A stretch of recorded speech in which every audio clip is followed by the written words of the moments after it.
ভগবান শ্রীকৃষ্ণ ভগবদ্গীতায় বলেন, মনকে স্থির না করলে না তো কেউ সাফল্য লাভ করতে পারে আর নাই পরমাত্মাকে উপলব্ধি করতে পারে।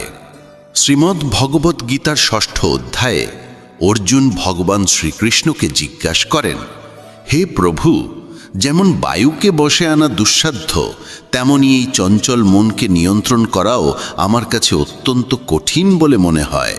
বন্ধুদের বলি, এই প্রশ্ন করছেন সেই অর্জুন যিনি স্বর্গের অপ্সরার প্রলোভনকে এই বলে ফিরিয়ে দিয়েছিলেন, আপনি তো মাতৃতুল্য। যদি সেই অর্জুন এই প্রশ্ন করেন, তাহলে আমাদের মতো সাধারণ সাধকদের অবস্থান কতখানি? অর্জুনের এই প্রশ্নের উত্তরে ভগবান শ্রীকৃষ্ণ চঞ্চল ও মত্ত মনকে বশে আনার 2টি উপায় বলেছেন।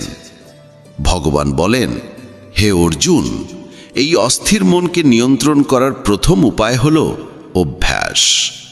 অভ্যাস অর্থাৎ কোনো কর্মকে বারবার পুনরাবৃত্তি করে যাওয়া। মন যদি বিষয় ভোগের দিকে ছুটে যায়, তবে তাকে বারবার নিজের মধ্যে ফিরিয়ে আনতে হবে, তাকে স্থির করতেই হবে। সহজ ভাষায় বললে, অভ্যাস মানে হলো একটানা নিরন্তর ক্লান্তিহীনভাবে কোনো কার্য করে যাওয়া। যেমন নাম জপ, ধ্যান, কীর্তন, এই সবই তো এক একটি অভ্যাস। শ্রীকৃষ্ণ বলেন, যে ব্যক্তি সংসারের সমস্ত কামনা বাসনা ত্যাগ করতে পারে, সেই ব্যক্তি অনবরত অভ্যাসের মাধ্যমে নিজের মনকে বশে আনতে সক্ষম হয়। এরপর দ্বিতীয় উপায়ের কথা বললেন ভগবান, বৈরাগ্য। কিন্তু বন্ধুরা, এখানে বৈরাগ্যের অর্থ এই নয় যে গেরুয়া বস্ত্র পরে অরণ্যে চলে যেতে হবে।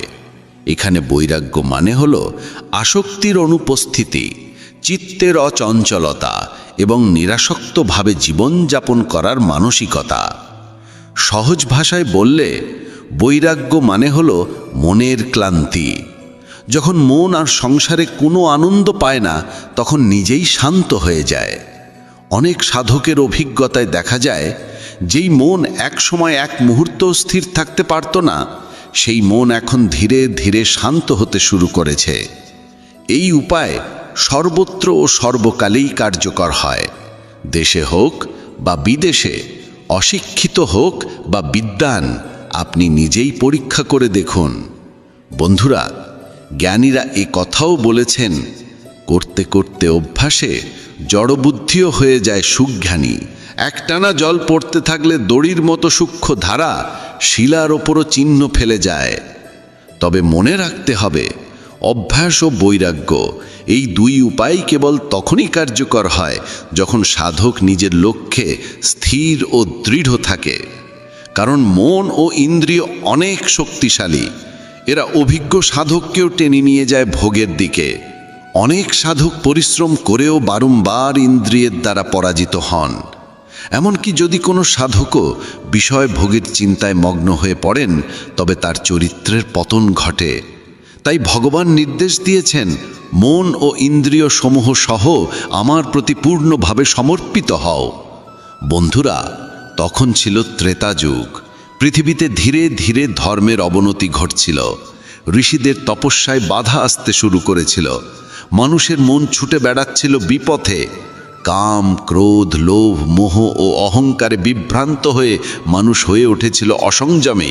এমন এক সময় হিমালয়ের গুহায় এক মহান তপস্বী মহর্ষি বশিষ্ঠ তার শিষ্যদের সঙ্গে বাস করতেন। তার একটি প্রিয় শিষ্য ছিল সুদীপ।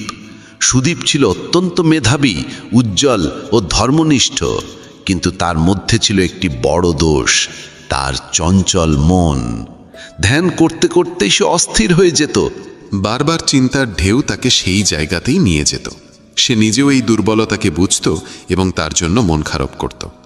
একদিন সুধীপাচার্য বশিষ্ঠকে বলল, গুরুদেব, আমার মন কখনোই শান্ত থাকে না। আমি ধ্যান করি, কিন্তু চিন্তারা দৌড়াতে থাকে। কখনো অতীতের স্মৃতি, কখনো ভবিষ্যতের চিন্তা, কখনো মোহ, কখনো রাগ। আমার মনে হয় আমি কোনো দিনও প্রকৃত যোগী হতে পারবো না। বশিষ্ঠ মৃদু হেসে বললেন, বৎস, এই মন স্বভাবতই চঞ্চল। একে নিয়ন্ত্রণ করা সহজ নয়, কিন্তু এমনও নয় যে এটি নিয়ন্ত্রণ করা যায় না। হে বৎস, আমি তোমাকে একটি গল্প বলি। এই গল্প স্বয়ং ভগবান শিবের এক অভিজ্ঞতার উপর ভিত্তি করে গঠিত। মন দিয়ে শোনো এবং বোঝার চেষ্টা করো। এই কাহিনী মন দিয়ে শুনলে তোমার সমস্ত দুঃখ ও সংশয় দূর হয়ে যাবে এবং সামান্য পরিশ্রমেই তুমি তোমার মনকে শান্ত করতে সক্ষম হবে। গল্প শুরু করে মহর্ষি বশিষ্ঠ বললেন, প্রাচীনকালে রূপবর্ণ নামে এক ধর্মপরায়ণ সম্রাট ছিলেন। তিনি বহু যজ্ঞ করেছিলেন, প্রজার রক্ষা করেছিলেন এবং ধর্মের পথ অনুসরণ করেছিলেন। কিন্তু বয়স বাড়ার সঙ্গে সঙ্গে তার মনে মৃত্যু ভয়ে জন্ম নিল। তার মনে হতে লাগল, এই জীবন তো নশ্বর, শেষ সময়ে তিনি একা ও অসহায় হয়ে পড়বেন। এই চিন্তা তাকে বারবার অস্থির করত। তার মন একদম অশান্ত হয়ে উঠেছিল। তিনি সারাক্ষণ অস্থির হয়ে থাকতেন। বন্ধুরা, মৃত্যু নিয়ে ভয় কাকে লাগে না? আমরাও আমাদের জীবনের সঙ্গে এই অবস্থার তুলনা করে দেখতে পারি এবং এই ভয় ও উদ্বেগই রূপবর্ণ রাজাকেও পীড়িত করছিল। রাজা বহু পণ্ডিত, তান্ত্রিক এবং যোগীর শরণাপন্ন হলেন। জিজ্ঞাসা করলেন, কিভাবে মন শান্ত হবে, কিভাবে মৃত্যু ভয় দূর হবে? কিন্তু তেমন কোনো আশ্বস্তকারী উত্তর তিনি পেলেন না। অবশেষে এক যোগী তাকে বললেন, রাজন, যদি আপনি সত্যিই শান্তি চান তবে মহামণি কপিলের কাছে যান। তিনি তপস্যায় লিপ্ত আছেন এবং আত্মজ্ঞান প্রাপ্ত মহাপুরুষ। তিনি আপনাকে এই ভয়টাকে মুক্তি দিতে পারেন। বন্ধুরা, যখন মন অশান্ত হয়ে যায় তখন নানা দ্বন্দ্ব মনে চলতে থাকে। যেমন মহাভারতের যুদ্ধকালে অর্জুনের মনেও দ্বন্দ্ব শুরু হয়েছিল। সে বুঝতে পারছিল না, আমি কি করব, কিভাবে নিজের হাতে নিজের কুলের বিনাশ ঘটাবো। তখনই শ্রীকৃষ্ণ তাকে গীতার পরম জ্ঞান প্রদান করে তার সকল দ্বিধা সংশয় দূর করেছিলেন। এই একই দ্বিধা, ভয় ও দুশ্চিন্তার মধ্যে দিয়ে যাচ্ছিলেন রাজা রূপবর্ণ। তিনি তার রাজসিংহাসন পুত্রকে প্রদান করে কপিল মুনির আশ্রমের উদ্দেশ্যে রওনা দিলেন। তিনি গভীর বন, পর্বত, নদী পার হয়ে তপবনে পৌঁছলেন। সেখানে কপিল মুনি ধ্যানে নিমগ্ন ছিলেন। কপিল মুনির দেহে ছিল কেবল বৃক্ষের ছাল, চুল ছিল এলোমেলো এবং মুখে ছিল এক অপূর্ব দীপ্তি। রাজা কপিল মুনির চরণে প্রণাম করলেন। কপিল মুনি বললেন, বলুন রাজন, আজ কি উদ্দেশ্যে আপনি আমাদের কুটিরে এসেছেন? রাজা রূপবর্ণ বললেন, হে মুনিবর, আমি জীবনের নশ্বরতা নিয়ে খুব দুঃখিত। আমার মন একদম অশান্ত। আপনি আমাকে এমন জ্ঞান দিন যাতে আমি মৃত্যু এবং ভয় থেকে মুক্ত হতে পারি। কপিল মুনি বললেন, রাজন, মনের স্বভাবই চঞ্চল। যতক্ষণ তুমি মনকে বাহ্যিক বিষয়বস্তুর প্রতি আকৃষ্ট করে রাখবে ততক্ষণ এটি কখনো শান্ত হবে না। রাজন, শান্তি বাইরে নয়, শান্তি তোমার অন্তরে লুকিয়ে আছে। তখন রাজা রূপবর্ণ বললেন, হে মুনিবর, এই দ্বিধার সমাধানের জন্যই তো আমি আপনার কাছে এসেছি। আপনি কৃপা করে আমাকে এই ভয়ের বন্ধন থেকে মুক্ত করুন। তখন কপিল মুনি বললেন, রাজন, এখন আমি তোমাকে ভগবান শিবের একটি প্রাচীন কাহিনী শোনাই। এই কাহিনী শ্রবণ করলেই তোমার মন সম্পূর্ণরূপে শান্ত হয়ে যাবে এবং তুমি চিরতরে ভয় ও উদ্বেগ থেকে মুক্তি পাবে। কথা শুরু করে কপিল মুনি বললেন, একবার ভগবান শিব কৈলাসে গভীর ধ্যানে নিমগ্ন ছিলেন। দেবী পার্বতী জিজ্ঞাসা করলেন, নাথ, আপনি সর্বদা ধ্যানে মগ্ন থাকেন কেন? এই সংসারের চিন্তা কি আপনাকে স্পর্শ করে না? ভগবান শিব হেসে বললেন, হে দেবী, এই সংসার তো মায়ার এক বিভ্রম জাল।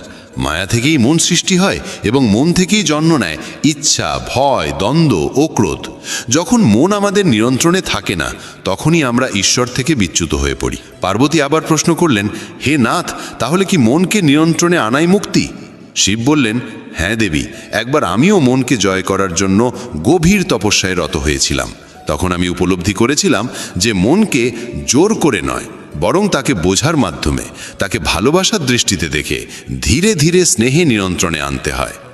ভগবান শিব বললেন, একবার আমি সংকল্প করলাম যে 1 বছর আমি সম্পূর্ণরূপে মৌন থাকব। কোনো কথা নয়, কোনো সংলাপ নয়। আমি কেবল আমার মনকে পর্যবেক্ষণ করলাম। চিন্তারা আসছে এবং চলে যাচ্ছে, আবেগ জাগছে, আবার মিলিয়ে যাচ্ছে, কিন্তু আমি কোনো প্রতিক্রিয়া দিচ্ছি না। আমি কেবল একজন সত্যি সাক্ষীর মতো প্রত্যক্ষ করছিলাম। ধীরে ধীরে আমার অন্তরের অন্ধকার উন্মোচিত হতে লাগলো। আমি দেখলাম যে ক্রোধ, মোহ, কাম সবই মনেরই সৃষ্টি, ছায়ার মতো। যেমন সূর্যের আলোয় অন্ধকার থাকতে পারে না, তেমনি বোধের আলোয় মনের সমস্ত বিকার ধ্বংস হতে থাকে। শিব বললেন, যেদিন আমি সম্পূর্ণরূপে মৌন হলাম সেদিন আমি নিজেকে উপলব্ধি করলাম। আমি না তো শরীর, না কোনো ভাবনা, না কোনো অহংকার। আমি কেবল চৈতন্য, আর সেই চৈতন্য থেকেই শান্তির উৎসার ঘটে। ভগবান শিবের কাহিনী শেষ করে কপিল মুনি রাজা রূপবর্ণকে বললেন, হে রাজন, শিবের এই মৌন সাধনা প্রমাণ করে যে মনকে জয় করার পথ কেবল ধ্যান, মৌনতা এবং সাক্ষীর অবস্থান। যখন তুমি তোমার অন্তরের ভাবনাগুলিকে আঁকড়ে ধরা বন্ধ করে দেবে, তখনই শান্তি তোমার স্বাভাবিক প্রকৃতি হয়ে উঠবে। রাজা জিজ্ঞেস করলেন, মুনিবর, কিন্তু আমি তো একটি রাজ্য চালাই, আমার কাছে প্রজার দায়িত্ব আছে, অনেক সিদ্ধান্ত নিতে হয়, কর্তব্য পালন করতে হয়। আমি এই রাজসিক জীবনের মধ্যে এটি কিভাবে সম্ভব করব? মুনি বললেন, হে রাজন, শান্তির অর্থ এই নয় যে তুমি তোমার সমস্ত দায়িত্ব ত্যাগ করো। শান্তির অর্থ হলো তুমি কর্ম করতে করতেই তোমার অন্তরে স্থিত থাকো। যেমন পদ্মফুল জলে থেকেও জলে ভেজে না, তেমনি তোমার মন কর্মের মধ্যে থেকেও অভ্যন্তরে মুক্ত ও অচঞ্চল থাকবে। কপিল মুনির চিন্তাধারায় রাজা রূপবর্ণ অত্যন্ত প্রভাবিত হলেন। তিনি মুনির চরণে প্রণাম করলেন এবং 1 বছর সেই আশ্রমেই থেকে গেলেন। তিনি মৌন সাধনা করতেন, ধ্যান করতেন। ধীরে ধীরে তার মন শান্ত হতে লাগলো।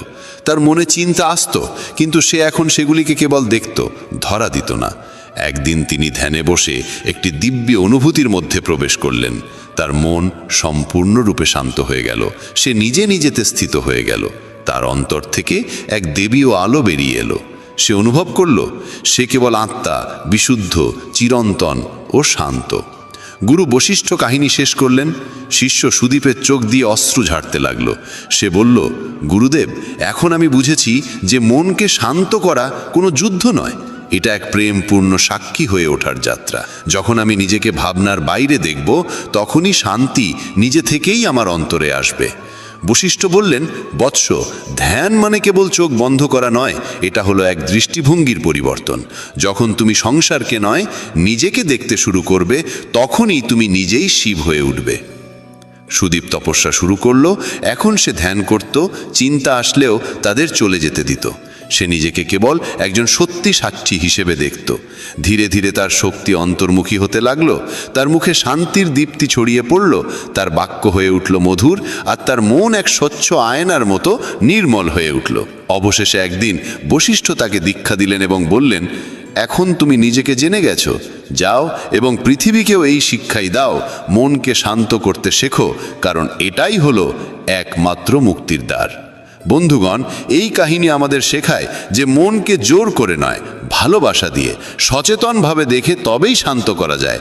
যখন আমরা ভাবনাগুলিকে কেবল আসতে যেতে দিই এবং সেগুলিকে আঁকড়ে ধরা বন্ধ করি, তখন আমাদের অন্তর থেকেই শান্তির স্রোত প্রবাহিত হতে শুরু করে।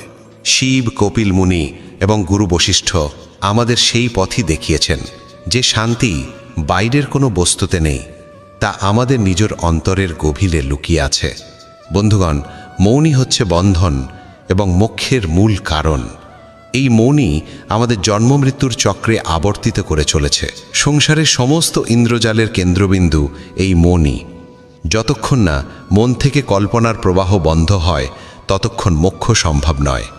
আমাদের এই শরীর, মূল প্রকৃতি, 5টি মহাভূত মন, বুদ্ধি, অহংকার প্রভৃতি 24টি উপাদানে গঠিত। মন 5 মহাভূতের থেকেই উদ্ভূত হয়, কিন্তু নিজে কোনো মূল কারণ নয়, তাই একে বিকৃতি বলা হয়। এটি ইন্দ্রিয়গুলির ওপর রাজত্ব করে। মন না থাকলে ইন্দ্রিয়গুলি কখনো কোনো বস্তুতে আসক্ত হতে পারে না। আমাদের মনই ইন্দ্রিয়গুলিকে কার্য সম্পাদনে বাধ্য করে। রাজা পরীক্ষিতকে বোঝাতে গিয়ে পরমহংস সুপদেবজি মহারাজ বলেছিলেন, কখনো মনকে বন্ধু ভাবা উচিত নয়। যেমন এক চতুর শিকারী ধৃত পশুর উপর কখনো ভরসা করে না, তেমনি এক যোগীরও উচিত নয় যে সে নিজের মনে ভরসা করুক, কারণ এই মনই কাম, ক্রোধ প্রভৃতি শত্রুদের আক্রমণ করতে সুযোগ দিয়ে যোগীর সাধনাকে ধ্বংস করে দিতে পারে। তাই মনকেই বলা হয়েছে মোক্ষ এবং বন্ধনের মূল কারণ। মন মিথ্যা হলেও সেটি আত্মস্বরূপকে আচ্ছন্ন করে রাখে। কেবল ভগবান এবং গুরুর উপাসনার মাধ্যমে এই মনকে পরাস্ত করা যায়। মানুষের সুখ বা দুঃখের কারণ সে নিজে নয়, কোনো দেবতাও নয়, এমনকি এই শরীরও নয়। এর মূল কারণ একমাত্র মন। মনই গোটা জগতের চক্রকে চালনা করে। এটাই ইন্দ্রিয়গুলিকে বিষয়গুলির সঙ্গে সংযুক্ত করে এবং চেতনার বিভিন্ন বৃত্তির সৃষ্টি করে। যদিও আত্মা সম্পূর্ণ নিষ্ক্রিয়, তবু মনই সমস্ত কর্মের কেন্দ্রবিন্দু। যখন জীব এই মনকে গ্রহণ করে এবং তার মাধ্যমেই বস্তুভোগে লিপ্ত হয়, তখন কর্মফলের সঙ্গে আসক্তি জন্মায়, আর সে আসক্তি তাকে বেঁধে ফেলে। মহোপনিষদের মতে বন্ধন এবং মোক্ষের মাত্র দুটি কারণ রয়েছে, মমতা এবং মমতা শূন্যতা। আমি ব্রহ্ম নই এই সংকল্প দৃঢ় হলে মন বন্ধনে পড়ে, আর সবই কিছুই ব্রহ্ম এই দৃঢ় ভাবনায় মন মুক্ত হয়ে যায়। মন সর্বত্র গমন করতে পারে, এমন সব স্থানে পৌঁছে যায় যেখানে ইন্দ্রিয়গুলি যেতে পারে না, এমনকি ইন্দ্রিয় বিষয়গুলিও যেখানে অগ্রসর হতে অক্ষম। কিন্তু মন যেহেতু মায়িক, তাই এটি পরম তত্ত্বকে জানতে অক্ষম। বন্ধুগণ, উপনিষদে মনকে দুই প্রকার বলা হয়েছে, একটি শুদ্ধ মন এবং অপরটি অশুদ্ধ মন। যে মনে কামনা থাকে, অর্থাৎ যে মনে বস্তু ভোগের ভাবনা জন্মায়, সেটি অশুদ্ধ মন, আর যে মনে কোনো কামনা থাকে না, সেটি শুদ্ধ মন। কামনাযুক্ত মনে বন্ধনের কারণ, আর কামনা শূন্য মনই মোক্ষের কারণ।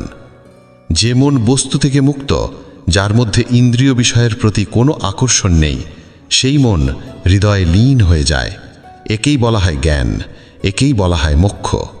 বন্ধুগণ, ভগবান শ্রীকৃষ্ণ ভাগবত গীতায় বলেন, যদি তুমি মনকে বশে না আনো, তবে এই মনই তোমার সবচেয়ে বড় শত্রু হয়ে উঠবে।